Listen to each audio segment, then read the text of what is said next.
Welcome back to the Plus Side of Nashville, everybody. You know, it's difficult to know how you would react if you knew you only had a short amount of time to live. But death is something we all must face and something we should all prepare ourselves for. Joining me now is Jean Lovelace, who's the chaplain at Alive Hospice, and Keith King, who's Alive Hospice's community outreach manager. Welcome to you both. Thank you. I'm so appreciative that you're both here with us today. Thank you. Let's talk a little bit about what you do at Alive Hospice, because you both have very, very important jobs. How long have you been with the organization, Jean? Well, in the first of the year, it'll be 20 years. I've been with Alive Hospice, yes. My goodness. What about you, Keith? It was a little over 6 years. A little over 6 years. So as the chaplain, you must have an extremely, extremely difficult job. I said that at one point, but you said not really. No, not really. And why is that? Well, you know, I think, I sort of think of it as the opposite of working in labor and delivery. When I was training to be a chaplain after college and seminary, we trained in hospitals, and I worked in labor and delivery. And then when I started doing this work, it seemed an awful lot like that, except in reverse. So we can make someone coming into the world be very, very pleasant and as easy as possible, and we can make that also toward the end of our life an easy passage, everybody ready, no surprises, and enjoying the days that they have. How important is faith in all of that, Jean? I think it's really important. I think it's where we ask the big questions. What is life about? Does it have meaning? Did my life have meaning? And is there anything to come? I think those are big questions we wrestle with, and end of life seems to focus those things. People seem to think about how they spent their life and what would be important in these days that they're given. Absolutely.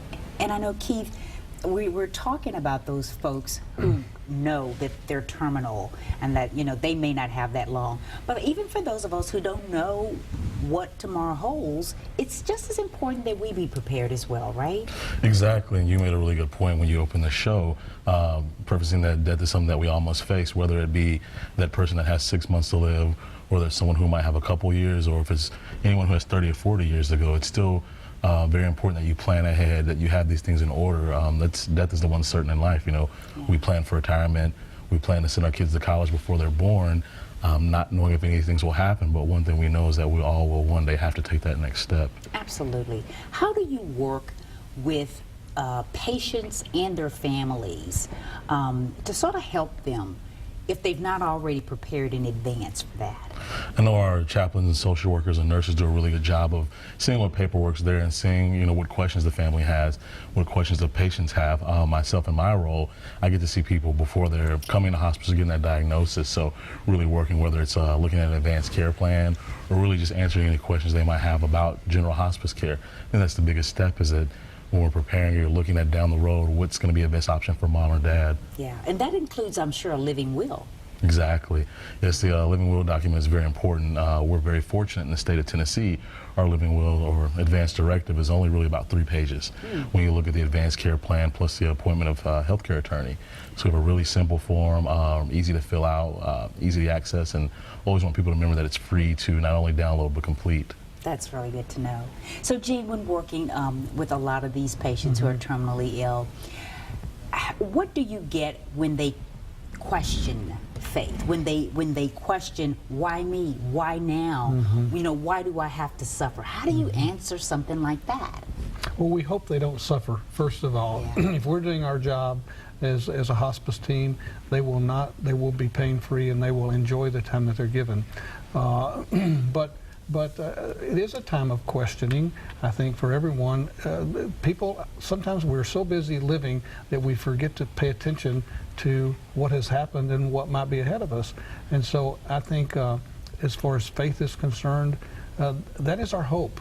Yeah. We live in this world, we live the days that we're given in this world, but what's beyond this world is curious to us and a mystery. Most of my patients make real good peace with that, and some of them even look forward to what's to come, enjoying every day that they're given. And I know you have 3 goals specifically that you hope that your patients will have. Yeah. Our goals as chaplains is that when a person breathes their last breath and their heart beats its last beat, that they first not be afraid. Rarely do I have a patient die afraid.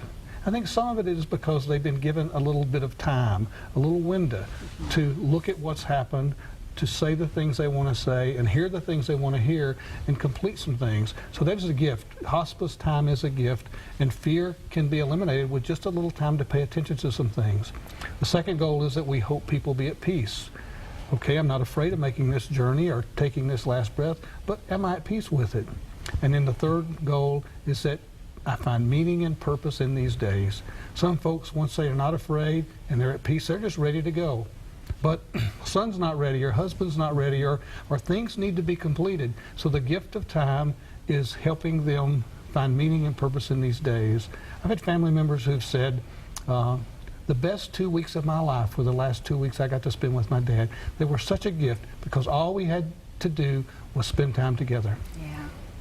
Wow, that makes so much sense. I'm sorry, I'm just getting a little emotional myself.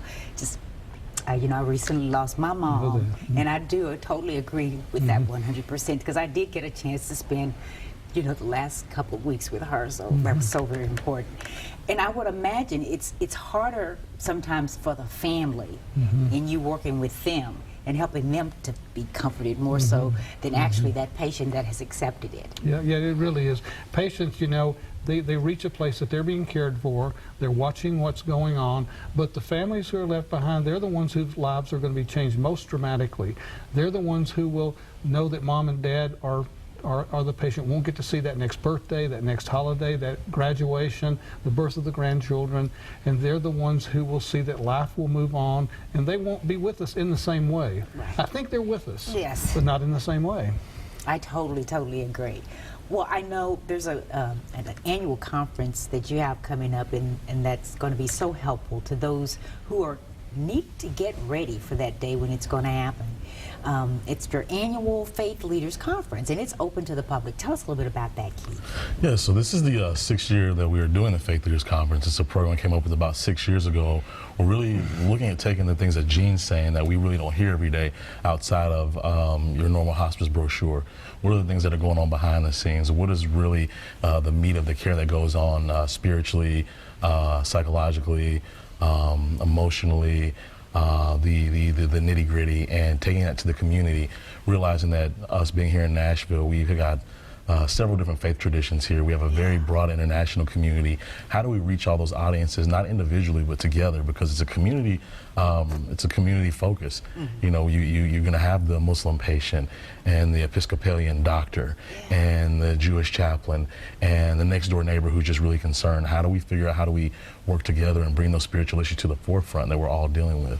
So in the past conferences, how have they ended? Have you been able to walk away and say, we're doing the right thing, we need to continue what we are doing? We did. The very first year, we had about 38 people come, and 17 of them were coworkers. They all came together.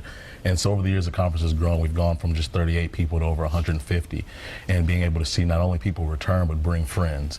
And that's always been a pleasure, and seeing it going from our clergy focus to lay leadership.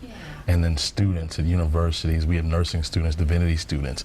We've had atheists, agnostics, people from all different faith traditions, people living at Room at the Inn have attended, just really seeing the fact that this conference is needed.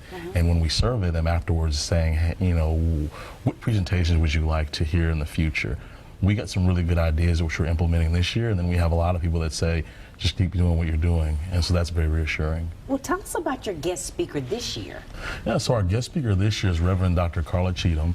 She comes to us from Austin, Texas. She has a consulting group that she's over. She's done a lot of great work in the areas of spiritual care in the Texas and the southwestern United States, and she was also the featured speaker last year at the big hospice conference that took place in Nashville. And as soon as she spoke, I had about 4 or 5 people email me and call me saying, please bring her to Nashville. Wow, to really she's help, that great. Really help tie in things. So let's give all the specifics of when the conference is going to be. Okay, the conference will be on November 5th, which is a Thursday. And it's going to be another Thursday, November 5th, from 8 to 4 o'clock p.m. at West End Community Church on White Bridge Road. So do they need to sign up? Do you just come? Or? Yeah, you sign up online. You can go to our website at www.alivehospice.org and follow the events and register through Eventbrite. You could give me a call at the office. You can send me an email. drop by the office and come see me. But it's open to anyone, and if you missed the deadline or if you missed the RSVP, you still please come. Absolutely. And I'm sure if they can't make it to this year's event for previous engagement, they're probably going to have it next year. We will. We'll have it next year. We're looking at having maybe even bigger and better, maybe more than one day. That would be wonderful. So, Jean, what's been the most important lesson you've learned as a hospice chaplain? I think it was early on in my work. I had gone to a patient's house and been a part of his enrollment, signing all those papers you have to do. And then I forgot to get something signed. I went back the next day and knocked on his door. He greeted me there and he said, "Well, chaplain, I got another one." I really didn't know what he was talking about. He said, "Come back here." So we walked back to his bedroom and he had one of those old clocks that flipped the time. Yeah. He said, "See that clock? Many nights I lay awake and I watch that clock. 11:58, 11:59, 12 o'clock. I got another one." Now that is the reality of most of our patients. And it's probably my reality too, that every day is a gift, live fully, no regrets, and enjoy each day that I'm given. One of the faith traditions of the Eastern religion says, we practice dying daily so we learn to fully live.